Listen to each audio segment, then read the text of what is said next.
अनमोल मणि channel में आपका स्वागत है। और आज हम मिल रहे हैं ऐसी माने अनोखी शख्सियत से जिन्होंने अपने जीवन को वास्तव में सतयुग जैसा बनाया है। ना केवल सतयुग की बात बस जैसे बहुत लोग कर रहे हैं, सतयुग आ रहा है और सतयुग में ऐसा होगा वैसा होगा, केवल बातचीत नहीं है। उन्होंने सतयुगी जीवन को जीना शुरू किया है और कई बरस हो गए हैं।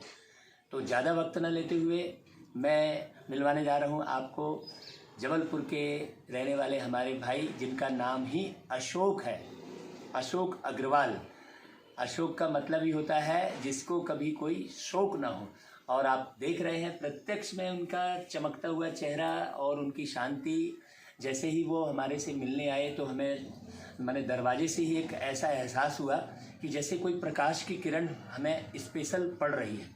ये बिल्कुल अपने दिल की बात कह रहा हूँ, मैंने ये कोई बनाया हुआ कोई प्रोग्राम ऐसा नहीं है, ये नेचुरल बात आपको बता रहा हूँ। और वही शेयर करने के लिए हमने वीडियो चालू करवाया ताकि सबको ये लाभ मिले। ये वो हस्ती है जो बिल्कुल साधारण रूप में हमारे सामने है और उनसे हम आज अनुभव लेंगे। वो अपने वास्तव में देखा जाए तो कर्मयोगी हैं। जो गीता में कर्मयोग शब्द है वो प्रत्यक्ष में दिखाई दे रहा है। मैंने किसी कमरे में बैठकर योग लगाने वाले या किसी साधन के माध्यम से योग लगाने वाले बहुत देखे हमने, लेकिन कर्मयोगी जीवन जीने वाले हमारे अशोक भाई, और खान पान, रहन सहन, बोली वाणी, दृष्टि वृत्ति सबको उन्होंने प्रैक्टिकल जीवन में आत्मसात किया है। तो चलिए मिलते हैं ज़्यादा समय न लेकर। हमारे अशोक भाई, आप बताइए कि आप ये कार्य कितने वर्षों से कर रहे हैं, जो कि बिना पानी के बिना भोजन के आप जीवन जी रहे हैं। सारा दिन आप क्या लेते हैं खाने में? एक दिन अचानक किसी सज्जन के यहाँ गए हुए थे तो उन्होंने मुझे फल खिला दिए तो मेरा पेट भर गया। तो फिर मैंने उसी दिन संकल्प किया कि मुझे आज के बाद हमेशा फल खाना है। और ये बात 2007 23 जुलाई की है। तो उसी दिन से आज तक मैं फल का सेवन कर रहा हूँ। और इस फल का सेवन करते करते हमने अनेक साहित्य पढ़े हैं भोजन से संबंधित। तो उसमें मुझे जानकारी मिली कि अनाज हमारा भोजन नहीं है, ये पशु पक्षियों का भोजन है। हमारा भोजन है फल, सब्जियां और मेवे, जिसमें पूरा रस प्रकृति ने भरा हुआ है, कूट कूट कर भरा हुआ है। जिस मौसम में जो फल आते हैं उसे भरपूर मात्रा में खाने से हमें पूरी ताकत, पूरे प्रोटीन, विटामिन मिल जाते हैं। अलग से सोचने की कोई आवश्यकता नहीं है। किसी ने लिखा है कि हमसे ज़्यादा कुदरत ने हमारा किया विचार है, खूब लुटाने बैठे कुदरत, लूट ले जो तैयार है। वाह, क्या बात। हर मौसम में नए नए फल, नई नई सब्जियाँ, हर सब्जी में नमक और 90% पानी, हर फल में शक्कर और 90% पानी। अलग से पानी पीने की कोई आवश्यकता नहीं, अलग से नमक खाने की कोई आवश्यकता नहीं, अलग से शक्कर खाने की कोई आवश्यकता नहीं। नमक चाहे काला हो या सेंधा हो या सफ़ेद हो, नमक तो नमक है, वो जहर का काम करता है। आज जितनी बीमारियां कैंसर से हो रही हैं वो सब नमक की वजह से, क्योंकि नमक हमारे शरीर में मतलब ऑब्जर्व नहीं होता, ग्रहण नहीं करता है, वो फेंक देता है। और नमक हमारे शरीर को सुखाता है, हमारे शरीर में पानी की कमी महसूस कराता है नमक, इसीलिए हमें बार बार प्यास लगती है। तो नमक जहर है, इसको जहर समझ के छोड़ दें तो ज़्यादा अच्छा रहेगा। जो जल गया वो मर गया। हम जो भोजन पकाते हैं वो जल जाता है, जलने के बाद मर जाता है और उसकी ख़राब होने की प्रोसेस भी शुरू हो जाती है। तो इसीलिए जो प्राकृतिक भोजन है, फल, सब्जियां और मेवे, इनमें भरपूर मात्रा में रस है, स्वाद है। अलग अलग मौसम में नए नए फल हैं, नई नई सब्जियाँ हैं, तो आप उनको उसी रूप में खाएं तो आप हमेशा स्वस्थ रहेंगे। जब भी कोई बीमार होता है, हॉस्पिटल में भर्ती होता है, तो हम उसे फल खिलाते हैं तो वो ठीक होता है। यदि हम फल ही खाएं तो हम बीमार ही नहीं होंगे। क्या बात है, बहुत ही सुंदर। तो अधिक से अधिक अपने भोजन में सलाद को शामिल करें, फलों को शामिल करें। यदि आपको मेवे महंगे लगते हैं तो आप पानी वाला नारियल खाएं, एक दिन में एक खा सकते हैं। 2 खा सकते हैं, 3 भी खा सकते हैं, कभी कोई साइड इफ़ेक्ट नहीं होता, कभी कोई बीमारी नहीं होती। मैं तो पिछले 15 साल से ये अनुभव कर रहा हूँ कि मुझे आज तक ना तो पानी पीने की आवश्यकता पड़ी है, ना नमक खाने की आवश्यकता पड़ी है, ना कभी कोई कमज़ोरी महसूस हुई है। मैं तो लोडिंग वाला ई रिक्शा चलाता हूँ, सवेरे 9 बजे से रात को 10 बजे तक 12 घंटे काम करने के बाद भी मुझे कभी थकान का अनुभव नहीं होता और ना ही मुझे कभी कमज़ोरी लगती है, कभी भी ऐसा महसूस नहीं हुआ। एक बार एक घटना हुई, हमारे सिर पर अलमारी गिर गई तो हमारे सिर पर 20 टाँके लगे और मेरा कान भी पूरा फट गया था। तब भी मैंने किसी प्रकार से कोई दवाई का प्रयोग नहीं किया और अपने आप 7 दिन में ठीक होने के बाद हम ऑटो चालू कर पाए। कमाल हो गया। ये बड़ा आश्चर्य लगता है मुझे। मैं तो प्रकृति को धन्यवाद देता हूँ कि इतनी बड़ी प्रकृति माँ है जो हमारा पालन कर रही है, हमारा पोषण कर रही है, हमें भोजन उपलब्ध करा रही है। लेकिन हम सिद्धांतवादी लोग, हम परंपरावादी लोग, पीढ़ियों से जो गलत धारणाएं हमारे मन में बैठी हुई हैं और उन्हीं धारणाओं को हम जीते जीते मरने को तैयार हैं, लेकिन नए नियमों को फॉलो करने को तैयार नहीं है। तो आज इस वीडियो के माध्यम से मैं आपको ये कहना चाहता हूँ कि आप अपने भोजन में अधिक से अधिक सलाद और अधिक से अधिक फल और अधिक से अधिक मेवे शामिल करें ताकि आप एक निरोगी जीवन जिए। आपको हॉस्पिटल की आवश्यकता न पड़े, आपको दवाइयों की आवश्यकता न पड़े, आपको डॉक्टरों की आवश्यकता न पड़े। जितना अधिक आप प्रकृति के नज़दीक रहेंगे, जितना अधिक से अधिक आप सूर्य की किरणों के नज़दीक रहेंगे, उतना अधिक आप स्वस्थ रहेंगे, उतना अधिक आप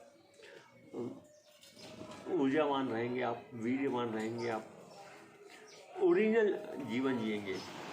सीजनेबल, रीजनेबल और ओरिजिनल। जिस मौसम में जो फल आए वो आपको ओरिजिनल महसूस कराएंगे और आपको रीजनेबल रेट पर भी मिलेंगे। तो आप अधिक से अधिक जिस मौसम में जो फल आते हैं वो खाइए, खूब खाइए। कोई बंधन नहीं है, रात को भी आप फल खा सकते हैं। ये लोगों की मान्यता गलत है कि रात को फल नहीं खाना चाहिए। मैं तो एक दिन में 40 केले खाता हूँ ताकि मुझे ताकत मिले, एनर्जी मिले, और एक दिन में कम से कम 2 किलो से 3 किलो ककड़ी खाते हैं ताकि मुझे पानी मिले। आपको पता है कि आप शुद्ध घी का प्रयोग करते हैं, डालडा घी का प्रयोग करते हैं, तेल का प्रयोग करते हैं, तो हमारे शरीर में 80% पानी है और पानी को यदि आप एक गिलास में लें और इसमें 1 चम्मच तेल डालें तो पानी में नहीं घुलता। उसी प्रकार हमारे शरीर में 80% पानी हो, यदि हम इसमें तेल, घी या फिर शुद्ध घी डालेंगे तो वो नहीं घुलेगा, कहीं ना कहीं जाके जम जाएगा और हमारी बीमारी को आमंत्रित करेगा। बिल्कुल। तो इसीलिए आप अधिक से अधिक बचें। दूध का प्रयोग हो सके तो ना करें, क्योंकि दूध एनिमल फूड है। बच्चों, उनके बच्चों के लिए, जिस प्राणी का दूध है वो उनके बच्चों के लिए, हमारे लिए नहीं। हमारे लिए जन्म से 2 साल तक प्रकृति माँ ने दूध दिया, फिर दांत दिए, तो फिर प्रकृति माँ ने दूध छीन लिया। तो अलग से दूध पीने की कोई आवश्यकता नहीं है। अगर आपको दूध की आवश्यकता है तो आप नारियल के माध्यम से आप दूध प्राप्त कर सकते हैं, बादाम के माध्यम से भी आप दूध प्राप्त कर सकते हैं, काजू के माध्यम से भी आप दूध प्राप्त कर सकते हैं। और तो अधिक से अधिक आप प्रकृति के नज़दीक रहें। हो सके तो धरती के नीचे का भोजन ना खाएं। आलू, प्याज, लहसुन वगैरह, गाजर, मूली वगैरह इसका प्रयोग ना करें, क्योंकि ये अंधकार में पैदा होते हैं और इसको खाने से हमारे जीवन में अंधकार आता है।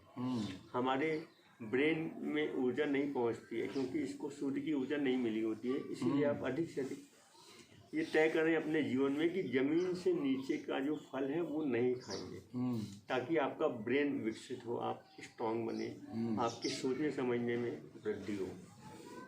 ये छोटी छोटी बातें हैं, बहुत छोटी छोटी। यदि आप इनको ध्यान में रखेंगे तो हमेशा आपका जो शरीर है वो स्वस्थ रहेगा। कहा भी जाता है कि पहला सुख निरोगी काया, पहला सुख। जान है तो जहान है। जान है तो हमारा शरीर बना है पेट्रोल से और हम इसे चला रहे हैं कैरोसिन से, इसीलिए हम बीमार पड़ रहे हैं। इसलिए आप अधिक से अधिक प्रकृति से जुड़िए, प्रकृति माँ के हाथों से बना हुआ भोजन करिए, सूर्य की महीनों पड़ी हुई किरणों से बना हुआ ताज़ा और जीवंत भोजन करिए, ताकि आप स्वस्थ रहें, आपका परिवार स्वस्थ रहे, आपका समाज स्वस्थ रहे। यदि हम पहले हम करें, यदि हम बदलेंगे तो समाज बदलेगा, समाज को हमसे प्रेरणा मिलेगी। हमें एक एक व्यक्ति को कहना नहीं है बल्कि करके बतलाना है। उदाहरण से मैं तो अपने आप से कहता हूँ कि मैं प्रकृति का बहुत बड़ा चमत्कार हूँ। मैं आपके सामने खड़ा हूँ, मुझे 15 साल हो गए, मुझे आज तक कोई बीमारी नहीं हुई, कभी मुझे पानी पीने की आवश्यकता महसूस नहीं हुई, मुझे कभी प्यास ही नहीं लगती। इतनी गर्मी पड़ती है, इतनी सड़ी गर्मी पड़ती है, फिर भी मुझे प्यास नहीं लगती, क्योंकि मैं नमक नहीं खाता हूँ। नमक हमारे शरीर के को सुखा देता है, हमें पानी की डिमांड करता है। तो अधिक से अधिक ककड़ी खाइए, अधिक से अधिक पानी से भरे हुए फल खाइए, तो कभी भी पानी की आवश्यकता नहीं महसूस होगी। आज इतनी महंगी महंगी बॉटलें बिक रही हैं, 1200 रुपये की, 1500 रुपये की, गर्म पानी के अलग बॉटल, ठंडे पानी के अलग बॉटल। ये सब नकली जीवन जी कर हमने बीमारियों को आमंत्रित किया है। हम ही ने हॉस्पिटल बढ़ाए हैं, हम ही ने कोरोना को फैलाया है। तो आवश्यकता इस बात की है कि हम अधिक से अधिक प्रकृति से जुड़ें, प्रकृति माँ के सिद्धांतों का पालन करें और अधिक से अधिक स्वस्थ रहें, दीर्घायु रहें।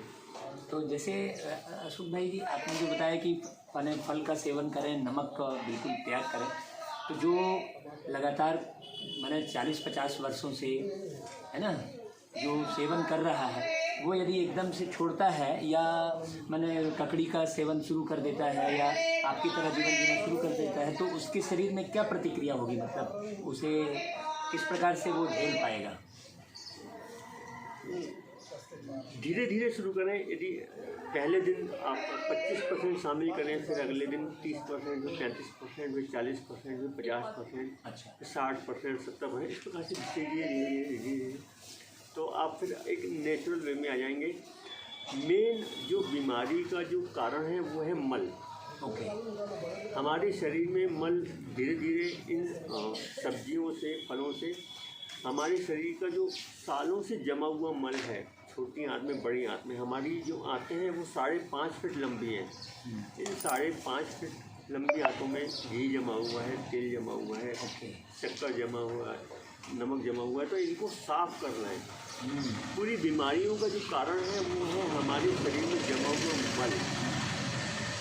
तो ये फलों और सब्जियों के माध्यम से साफ होगा। अधिक से अधिक आप नींबू का प्रयोग अवश्य करें अपने भोजन में, अपने सलाद में, क्योंकि नींबू हमारे शरीर में सफाई का काम करता है।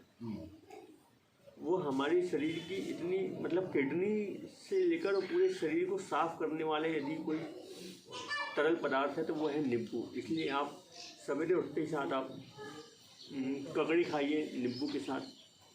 तो नींबू को जैसे पानी में मिला के लेते हैं वो नहीं लेना चाहिए, डायरेक्ट नींबू लेना है। डायरेक्ट नींबू लीजिए आप ककड़ी के साथ। पानी यदि आप ककड़ी नहीं खा सकते हैं तो फिर पानी, नींबू पानी पी सकते हैं, लेकिन अगर आप पानी का प्रयोग साथ नींबू डायरेक्ट लें तो ज़्यादा अच्छा ककड़ी, ताकि आपका पेट भी भर जाएगा ककड़ी खाने से और आपको पानी भी 90% शुद्ध सर्वोत्तम जल मिल जाएगा। शुद्ध जल मिलेगा, बिल्कुल शुद्ध सर्वोत्तम जल ककड़ी में सतत भरा हुआ है। प्रकृति माँ ने अपने हाथों से सूर्य की गर्मी के द्वारा उसमें भरा हुआ है, तो वो शुद्ध सर्वोत्तम जल है। अभी एक प्रश्न ये उठता है अशोक भाई कि अभी जो सब्जियां और फल मिल रहे हैं उसमें केमिकल का बहुत ज़्यादा प्रयोग हो रहा है। जैसे केला, मान लो आपने कहा 40 केले खाना, लेकिन केला कार्बाइड जैसे पदार्थ से पकाया जा रहा है और अच्छा नहीं मिल रहा है, तो कैसे करें? मतलब उसको, ये सब्जियां भी जो है पूरी केमिकल खाद और से बनी हुई है, कीटनाशक दवाओं। मैं तो 15 साल से आपके सामने प्रत्यक्ष हूँ। मुझे आज तक केला खाने से कोई साइड इफेक्ट नहीं हुआ है। अच्छा। और ना ही ककड़ी खाने से कोई साइड इफेक्ट हुआ है। मतलब बाजार की जो मिल रही है वही आप ले रहे हैं, ये अलग से कोई मैंने हमारी सोच जी, हमारी सोच काम करती है। बहुत बढ़िया। किसी ने लिखा है कि देखने वाले बीज में भी वृक्ष को देख लेते हैं, खोजने वाले आग में भी पानी को खोज लेते हैं।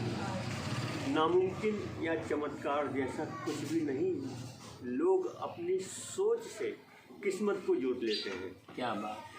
तो हमारी सोच कैसी है उस केले के प्रति, सब्जियों के प्रति, इस पर निर्भर है कि वो हमें कितनी ताकत देगा।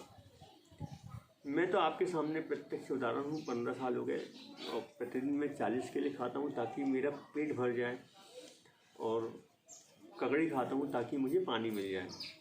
तो इन दोनों के मिश्रण से मेरा शरीर चल रहा है और आज तक मुझे कोई बीमारी नहीं हुई। मैं तो प्रैक्टिकल हूँ। जो लोग ये कहते हैं वो कहने के पहले करके दिखाएं, बिल्कुल बिल्कुल, ताकि उनके जीवन में अनुभव आए। और यदि कोई बात अनुभव से की जाती है तो वो ज़्यादा ठोस होती है बजाय कि काल्पनिक बातें करने की। सही बात है, बिल्कुल। मैं तो कहता हूँ कि आप यदि केले खाएं तो चिट्टी वाले केले खाएं जो बहुत ज़्यादा पक जाते हैं। अच्छा। वो इतने मीठे होते हैं, इतने मीठे होते हैं कि आपको शक्कर की ही याद नहीं आती। शक्कर से भी ज़्यादा मीठे वो चिट्टी वाले केले होते हैं, तो वो आप ग्रहण करें अधिक से अधिक। बहुत बढ़िया, बहुत बहुत धन्यवाद हमारे अशोक भाई जी का। और आप देख रहे होंगे कि अशोक भाई जी के आंखों में जो है प्रकृति के प्रति और मानव जाति के प्रति एक प्रेम भी है जो आंसुओं के द्वारा बह निकला है। ये आपने महसूस किया होगा। माने इन्होंने अपने अंदर के उद्गार व्यक्त किए हैं। माने यहाँ पर किसी भी प्रकार का चैनल के माध्यम से कोई शोबाजी कर रहे हो या दिखावा कर रहे हो, ऐसा कुछ नहीं है। नेचुरल उनके आंसू बता रहे हैं कि उन्हें जो मानव जाति जो है दूषित मार्ग पर बढ़ रही है और आर्टिफिशियल जीवन जी रही है जो मानव जाति, उसके प्रति उनके अंदर में एक छोटा सा दर्द भी समाया हुआ है कि मैं कैसे करके अपने जीवन के माध्यम से दिखा दूं कि ताकि लोगों को बहुत अच्छा संदेश मिले। तो ऐसे महान हस्ती का, ऐसे तपस्वी का, ऐसे योगी का मैं वास्तव में भरे हृदय से और हृदय के अंदर के प्रेम भरे आंसुओं से मैं अभिनंदन कर रहा हूँ, स्वागत कर रहा हूँ। और आप सभी लोगों से यही चाहूँगा कि आप अधिक से अधिक ये वीडियो लोगों तक पहुँचाएँ और बहुत दिल से पहुँचाएँ, और लोगों को कमेंट में लिख दें कि ये वीडियो ज़रूर पूरा देखें। और ऐसे ही हम हस्तियों से हम मिलते रहेंगे और आप उनका लाभ लेते रहेंगे। आपका शुक्रिया, बहुत बहुत धन्यवाद। धन्यवाद।